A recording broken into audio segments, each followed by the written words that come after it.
Supreme court के सामने नैब तरामीम का केस है और दूसरा पाकिस्तान के अंदर इंतखाबात कब होने हैं उसके ऊपर सारे सियासतदानों के आप बयानात रोज़ाना की हिसाब से तकरीबन सुन रहे हैं। कोई कहता है कि कल सुबह हो जाए, कोई कहता है कि नहीं एक साल भी नहीं होंगे। लेकिन इलेक्शंस का जो भी तरीक़ाकार आइन के अंदर दर्ज है उसको बिला वजह तोड़ मरोड़ के एक साइड पर रख के हमें अपना रास्ता बनाने की कोशिश नहीं करनी चाहिए।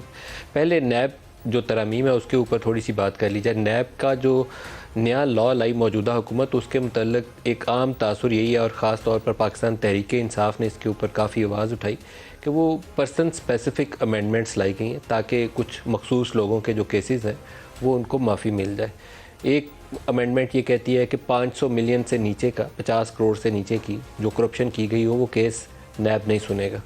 किस कानून के तहत? पहले तो इसकी वजाहत होनी चाहिए। 50 करोड़ से नीचे वाली करप्शन नहीं है तो ऊपर वाली करप्शन मौजूद है। इसी तरीके से अगर 50 करोड़ का केस नैब में आ भी गया तो फिर आपको ये साबित करना पड़ेगा कि वो एसेट्स बियॉन्ड मीन वाला जो केस है, वो जो एसेट बियॉन्ड मीन्स हैं वो मीन्स करप्ट प्रैक्टिसेस से कमाए गए हैं। ये बजाते खुद एक नया ट्विस्ट है। कुछ साबित हो गया कि एसेट बियॉन्ड मीन्स है तो इसका मतलब है कि नॉन सोर्सेज से तो आमदन नहीं है आपकी, लेकिन वो उसके साथ एक और पक्ष लगा दी कि आप ये अलहदा से साबित करेंगे कि वो जो पैसे हैं वो करप्शन से कमाए गए थे। कुछ चीज़ें उसमें दुरुस्त हैं, जैसे 90 रोज़ की हिरासत रखना या फ़र्द वाहद को गिरफ्तारी का अख्तियार दें, बिल्कुल कानून के जो लॉ ऑफ द लैंड है उसके ख़िलाफ़ है। बड़े काले कानून के ज़ुमरे में आते हैं। उसको ट्रांसपेरेंट करने की, बेहतर करने की ज़रूरत थी। लेकिन उसी में एक तरमीम ये भी कर दी कि जो फ्रॉड पब्लिक एट लार्ज है उसकी तादाद यहाँ से बढ़ाकर यहाँ कर दी ताकि बहुत सारे केसेस नैब के परव्यू से बाहर निकल जाए। तो ये इतनी मुतनाज़ा चीज़ें हैं कि मेरी तो ज़ाती दिली ख्वाहिश यही है कि सुप्रीम कोर्ट इसके ऊपर बाकायदा रिव्यू बोर्ड बैठाए और ताकि जायज़ा ले कि कोई शहबाज शरीफ ने ज़ाती फ़ायदे के लिए कौन सी तरमीम की या उसकी पार्टी के या पीपल्स पार्टी के किन लोगों के ज़ाती फ़ायदे के लिए तरमीम हुई। जिन्होंने फ़ायदे उठाए हैं उसको रिवर्स करे या किसी रिव्यू के ज़रिए उसको ट्रांसपेरेंट तरीके से जज किया जाए। अभी तो तासुर यही है कि जो केसेस बने थे वो नैब के दायरा कार से आहिस्ता आहिस्ता करके निकलते जा रहे हैं और इनकी जान छूटती जा रही है। पाकिस्तान का क्या बनेगा ये अभी मालूम नहीं है। कोई 83 लोगों की शहबाज शरीफ साहब की काबीना हो चुकी है, बाकी लोग भी आहिस्ता आहिस्ता उनके स्पेशल असिस्टेंट्स एडवाइज़र्स बन जाएंगे, लेकिन पाकिस्तान आगे नहीं ऐसे चलेगा। कुछ तफसीलात सुप्रीम कोर्ट में जमा करवाई गई। लंबी फहरिस्त है, उसमें से मैं कुछ मोटे मोटे 5 से आपको बताऊंगा कि नैब के कौन से ऐसे केसेस हैं। नवाज शरीफ, आसिफ जरदारी और यूसुफ रज़ा गिलानी के खिलाफ तोशा खाना रेफरेंस 15 मई 2020 को दायर किया गया, जो 21 दिसंबर 2022 को कानून में तरमीम के ज़रिए वापस किया गया। आसिफ जरदारी के खिलाफ पाक लेन केस में 24 जुलाई 2019 को रेफरेंस दायर हुआ, जो 25 जनवरी 2023 को वापस किया गया। साबिक वज़ीर-ए-आज़म यूसुफ रज़ा गिलानी के खिलाफ यूनिवर्सल सर्विस फंड्स में खुर्द-बुर्द पर 7 सितंबर 2018 को रेफरेंस दायर हुआ, जो 15 सितंबर 2022 तक चलता रहा। ताहम नैब कानून में तरमीम के बाद ये रेफरेंस भी वापस हो गया। राजा परवेज़ अशरफ के खिलाफ 11 नवंबर 2014 को रेंटल पावर का केस था। ये स्कैंडल काफ़ी ज़्यादा पब्लिसाइड हुआ, उन्हें राजा रेंटल के नाम से लोग पुकारते रहे और ये बड़ा कंट्रोवर्शियल था क्योंकि इसके अंदर शौकत तरीन साहब का नाम था। शौकत तरीन का उसमें कसूर ये था कि उन्होंने जो मोबिलाइजेशन एडवांस था उसको 10 से 14% करके दे दिया था। तो इसको अगर ट्रांसपेरेंटली देखते और वक्त पे फैसला कर लेते तो बहुत सारे लोग शायद शुरू में इसमें उनकी जान छूट जाती। लेकिन हमारा निज़ाम ऐसा है कि 10 सालों से केस लगा हुआ है, अभी भी नैब कानून में तरमीम के ज़रिए उनकी जान खलासी हुई है। उनका कसूर है या नहीं है मैं नहीं इस पर राय दे सकता, ये तो अदालत फैसला कर सकती। साबिक वज़ीर-ए-आज़म शौकत अजीज़ 2 अगस्त 2018 को रेफरेंस दायर हुआ और नैब कानून में तरमीम के बाद 7 अप्रैल 2022 को वापस किया गया। इसी तरह बहुत से और लोग हैं, लंबी फहरिस्त है। अनवर मजीद के बहुत से केसेस हैं जो इसी नैब में तरमीम के ज़रिए वापस हुए हैं। अनवर मजीद का फ़ेक अकाउंट्स का केस था जिसमें बशीर मेमन ने, जो फॉर्मर DGFI हैं, इतनी मोटी एक रिपोर्ट तैयार की थी और कोई 150 अरब तक वो ले गए थे अमाउंट की। इतनी अमाउंट है जो इन अकाउंट्स के अंदर घूमती रही है, यूँ चक्कर लगाती रही है एक से दूसरे में, और फ्रंट कंपनीज बनी थी और उनमें करप्शन का पैसा घूमता रहा। शहबाज शरीफ के अपने जो केसेस हैं वो टैक्स अवेडेड पैसा है जो यहाँ से बाहर गया और फिर हुंडी हवाला के ज़रिए, रिमिटेंस के ज़रिए दिखा के पाकिस्तान वापस लाया गया।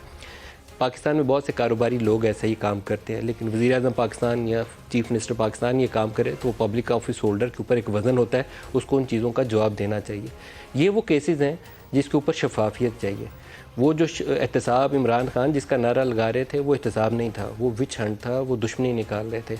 अपने हर मुखालिफ को उठाते थे, अंदर बंद कर देते थे। राना सनाउल्लाह के ऊपर हीरोइन डाल दी, झूठा केस बनाया उसके ऊपर 15 किलो हीरोइन का मतलब ये था कि उनको सज़ाए मौत हो जाती। लेकिन वो जुल्म का ऐसा निज़ाम रवा रखना जो है वो अल्लाह को भी पसंद नहीं है। जिसको जिसकी सज़ा मिलनी है उसी की सज़ा मिलनी चाहिए।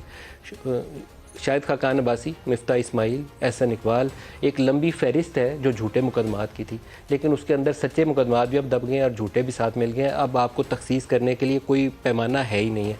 तो इस कानून को बहुत बेहतर बनाने की ज़रूरत है। इसके ऊपर मिट्टी डाल के दफन करने की ज़रूरत नहीं है, इसको साफ़ शफाफ करने की ज़रूरत है। जो करप्शन करे उसको उसके किए की सज़ा मिले, लेकिन किसी शरीफ आदमी की पग ना रोल दें, क्योंकि नैब कानून को इसी काम के लिए इस्तेमाल किया गया। वो जब पसंद के केसेस नहीं बन रहे थे तो एक खातून की वीडियो चेयरमैन नैब के ख़िलाफ़ आई, उसके बाद इस रफ्तार के साथ वो यूँ पहिया घूमने लगा कि हर रोज़ एक नया केस उगल रही थी नैब, और वो बंदे अंदर जाना शुरू हो गए। कोई 2 साल रहा, कोई 1.5 साल रहा, कोई 6 महीने रहा। तो ये जुल्म का निज़ाम है, ये सही नहीं है। दूसरा, सियासी सूरत हाल की तरफ आ जाएँ तो मैंने आपको शहबाज शरीफ साहब की काबीना की तादाद बताई है, कोई 83 हो चुकी है, और शायद बाकी भी जो 10-20 लोग रह गए होंगे उनके साथ, उनको भी आइंदा आने वाले दिनों में काबीना में वो शामिल कर लें। लेकिन निज़ाम हुकूमत उनका नहीं चल रहा।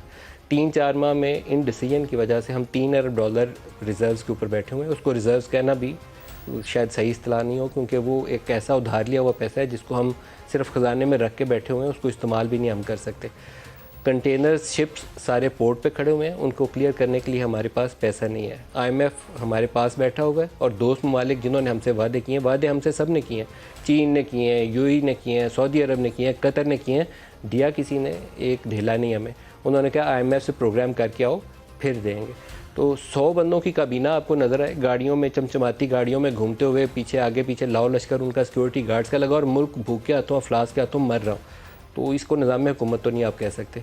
आपको आगे बढ़ना है तो उसका तरीकाकार यह है कि ब्रॉडर पॉलिटिकल कंसेंसस हो इलेक्शन के टाइम फ्रेम के ऊपर, बड़ी सियासी कुव्वतें बैठें। दहशतगर्दी हो रही है, हमले हो रहे हैं, कोई पुलिस स्टेशन अटैक हो रहा है, कोई CTD का मरकज़ अटैक हो रहा है, कहीं पे फौजी जवान खड़ा है उसको अटैक किया जा रहा है। ये एक नॉर्मल सिचुएशन नहीं है इस वक्त पाकिस्तान में। ख़जाने में पैसा नहीं है, भूख अफलास है लोगों के अंदर, और आपकी सिक्योरिटी के इदारे हिट हो रहे हैं।